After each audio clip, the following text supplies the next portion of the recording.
Mes très chers compatriotes, en toute responsabilité et en entière disposition de mes facultés intellectuelles et physiques, j'ai décidé de prendre rendez-vous avec l'histoire et avec vous, en sollicitant vos suffrages pour l'accession à la magistrature suprême de notre pays.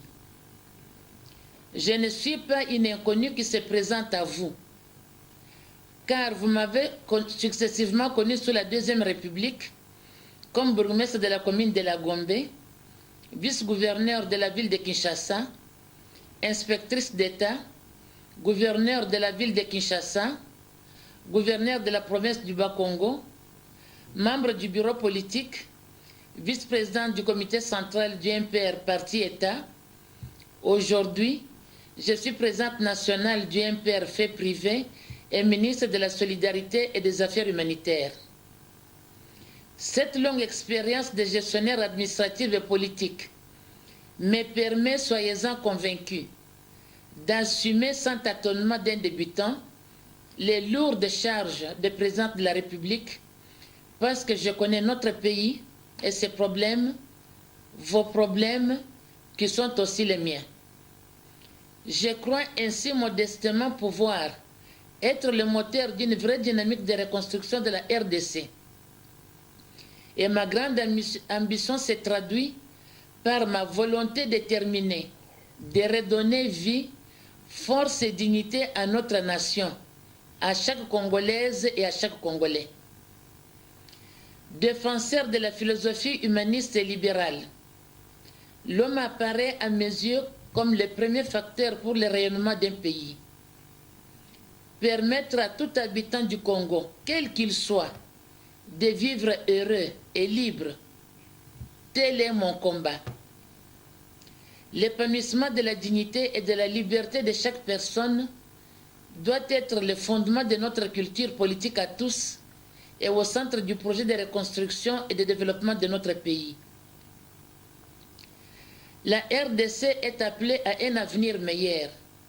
J'y crois fermement, car elle dispose pour cela de tous les atouts nécessaires, particulièrement une élite intellectuelle de qualité et dans tous les domaines de la vie. Et sa force résidera notamment dans sa capacité d'assumer et de faire des différentes étapes de son histoire, avec leurs ombres et leurs lumières, un processus de révolution et d'évolution pour le bien-être de sa population. Mes très chers compatriotes, je me présente à vous dans ce que je suis. Une femme, veuve, une mère et grand-mère, responsable d'un grand parti politique, constante et fidèle à ses convictions, assumant entièrement son passé et son présent et prête à baliser l'avenir avec vous. Comme vous le savez, je suis très attachée à mon pays, raison pour laquelle il fut hors question pour moi de le quitter, de vous abandonner même pendant les moments difficiles. J'aurais pu m'offrir un exil tranquille et vous laisser seul subir les affres de la dictature que l'AFDL tenta de nous imposer. J'avais choisi pour l'affronter et d'être à vos côtés, ce qui m'avait valu, pour la femme que je suis, l'emprisonnement à la prison de Makala et une assignation en résidence surveillée, soit 680 jours de privation de liberté assortis de tortures morales et physiques. Ensemble avec vous, nous sommes parvenus à ramener ces animateurs vers l'unique voie qui vaille, celle de la démocratie, celle des libertés. Les présentes élections sont donc les fruits de cette lutte. Malgré les inquiétudes que nous exprimons relatives à l'organisation et au déroulement des futurs scrutins, particulièrement sur l'impression des millions de bulletins excédentaires, d'un fichier électoral douteux et la sécurité des candidats, je décide néanmoins de participer aux élections tout en espérant que ces graves irrégularités vont urgemment être corrigées. Ma candidature est un acte de loyauté réitéré à la nation congolaise pour laquelle je resterai une mère qui ne la trahira jamais. Aujourd'hui, j'ai tenu à vous parler de l'avenir de notre pays, tel que je l'envisage. Si vous me faites confiance et m'élisez président de la République, voici donc les grands axes de ce que je me propose de réaliser pour notre pays. Sur le plan de politique intérieure, je m'investirai d'abord à consolider l'unité nationale, à sécuriser les Congolais et leurs biens, à réinstaurer la paix et l'autorité de l'État sans lesquelles on ne peut produire ni vaquer librement à ses occupations. Pour cela, il nous faut une armée disciplinée, à même de protéger la population et de défendre l'intégrité de notre territoire. Une armée républicaine, apolitique, obéissant à un seul commandement. Une armée inclusive et bien équipée. Je veillerai à ce qu'elle ne soit plus la propriété d'une personne ou sous la dominance d'une seule ethnie ou d'une province. Je ferai de mon mieux pour que vous viviez dans une vraie démocratie où les libertés et les droits fondamentaux de chacun seront respectés et où vous serez le seul à donner le pouvoir aux dirigeants de votre choix. La République démocratique du Congo doit devenir un État de droit, où la justice est indépendante, où la loi est la même pour tous, et qui sanctionne sans distinction à la fois ceux qui détiennent le pouvoir comme ceux qui ne l'ont pas. Un État de droit qui protège surtout les faibles et les minorités, et où ceux qui dirigent ne devront plus abuser impunément de leur pouvoir, notamment en expropriant illégalement les biens d'autrui, en intimidant et en arrêtant arbitrairement les gens. L'autorité de l'État doit donc être réhabilitée. Je veillerai également à ce que les droits de l'opposition, appelés à jouer son rôle de contre-pouvoir, soient respectés et à promouvoir les valeurs de tolérance, de dialogue et de compromis qui sont les valeurs fondamentales de toute démocratie. En politique extérieure, je tiens à engager notre pays vers une ouverture au monde par le renforcement des relations avec les institutions et partenaires étatiques que non étatiques, bilatéraux que multilatéraux, dans le respect mutuel. Je privilégierai la politique de bon voisinage avec tous les 9 pays frontaliers de notre pays, notamment par la réactivation de la communauté des pays des Grands Lacs, CPGL en sigle, qui doit être non seulement un espace d'échange économique, mais aussi et surtout une communauté de cœur et d'esprit.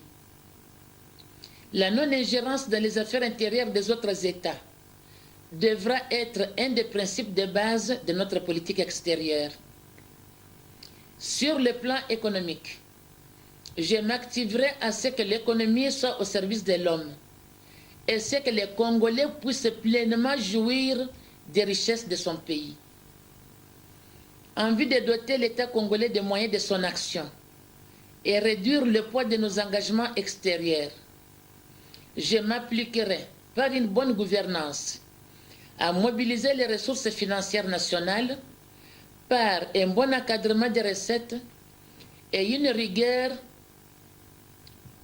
dans les dépenses et doter ainsi le pays d'un budget susceptible de traduire en actes nos ambitions nationales en matière de développement. Par souci de transparence, je compte réhabiliter dans leur rôle tous les organes de contrôle des finances publiques, notamment la Cour des comptes et l'Inspection générale des finances. Le but est de faire disparaître l'impunité du vocabulaire congolais. Par ailleurs, il faudra maximiser la production par une politique de plein emploi, répartir équitablement le revenu national et créer davantage la richesse en encourageant l'initiative privée, en assurant aux investisseurs, tant nationaux qu'étrangers, la sécurité juridique de leurs affaires et les facilités d'un code des investissements véritablement incitatif. Je m'investirai à restaurer un climat de confiance entre notre pays et les institutions financières internationales par le respect des programmes et engagements souscrits par l'État. En vue de lutter contre la pauvreté, je relancerai la politique de crédit, et particulièrement celle des microcrédits en faveur de la classe moyenne et les couches les plus défavorisées.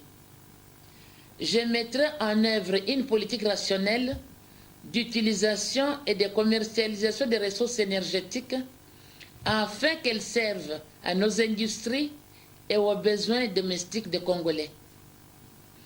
Partant de l'expérience du passé, j'estime que l'État doit se désengager de certains domaines où les privés sont plus efficaces que lui et rendent un meilleur service à la population. Pour cet impératif de rentabilité, ceci pourrait, par une privatisation partielle, entrer dans le capital de certaines sociétés publiques pour une gestion mixte de celles-ci. Idéalement, je propose que les privés s'occupent des activités de production et de services, l'État assumant sa mission traditionnelle de régulation de l'économie et du financement des infrastructures de base, particulièrement routières. Je pense ici notamment à la construction d'une route transnationale devant relier tous les chefs-lieux de nos provinces, sans oublier l'élargissement de la voirie urbaine et l'entretien des routes d'intérêt national et des dessertes agricoles, la réhabilitation des voies ferrées, lacustres et fluviales sans lesquelles le développement n'est possible. Je veillerai à l'encadrement de tous les flux financiers en devises par la mise en place d'une réglementation adéquate.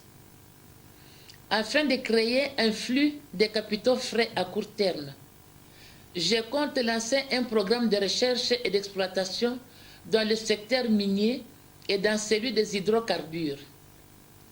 Dans ces deux secteurs précis, je veillerai à ce que les investissements industriels s'accompagnent absolument des investissements sociaux en faveur des populations autochtones.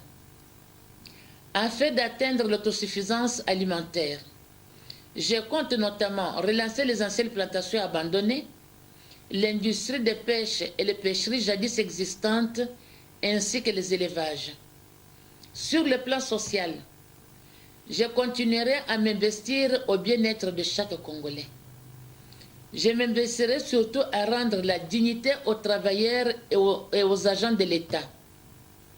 Les actifs, comme les retraités qui ont droit à un salaire décent et à une sécurité sociale. Je revaloriserai leurs conditions notamment par la réinstauration de la carte d'ayant droit et les sauf-conduits pour les transports. Je rendrai l'enseignement primaire obligatoire et gratuit, ainsi que les programmes d'alphabétisation pour adultes. En vue de faire correspondre les besoins réels du développement de notre pays et lui doter d'une main-d'œuvre qualifiée qui lui fait défaut pour certains métiers, je compte ainsi favoriser la création de filières d'enseignement technique et professionnel et aussi améliorer celles existantes. Notre pays doit se remettre à encourager les meilleurs. Ainsi, j'entrevois de réinstaurer l'octroi de bourses d'études universitaires aux jeunes Congolais qui feront preuve de performances particulières au cours de leur cursus académique. La formation et les conditions de vie étant à la base de l'essor des nations modernes, je veillerai à ce qu'un budget conséquent soit affecté au secteur de l'enseignement et de la santé. En ce qui concerne la condition particulière de la femme, ma première bataille sera celle de la révision et de la rectification des lois discriminatoires à l'endroit des femmes. Et je vais recourir à l'appui de ces combats à tous les instruments juridiques nationaux, régionaux et internationaux relatifs aux droits de la femme. Naturellement, en tant que femme politique, je m'emploierai à susciter la participation et l'implication effective et massive des femmes dans l'exercice du pouvoir et la gestion des affaires publiques. À ce sujet, je serai particulièrement regardant sur l'application de la parité telle qu'évolue et stipulée par notre Constitution. La violence faite à la femme et à nos enfants a toujours été le challenge de ma vie et le sera davantage. Je m'investirai à cet effet, à extirper de notre société des fléaux qui font la honte de notre nation, tels les viols des mineurs et des vieilles dames, le harcèlement sexuel, la dépossession de la veuve et des orphelins de leur héritage, la pédophilie, la prostitution des enfants, l'exploitation des mineurs comme travailleurs, le mariage précoce et le gangstérisme des enfants de plus en plus croissant dans nos communes et dans nos cités. Je voudrais ici adresser un message particulier à mes compatriotes congolaises. Mes très chères sœurs, le combat de la parité et globalement de votre émancipation vous concerne au premier chef. Le moment est là. L'occasion vous est ainsi donnée de vous exprimer et de faire un vote utile. Vous serez demain à l'isoloir seul avec Dieu et votre conscience.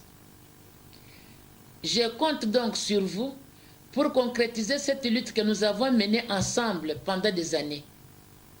Mon élection vous donnera la chance d'impulser la transformation de notre société en général, du monde politique congolais et de la condition des femmes en particulier.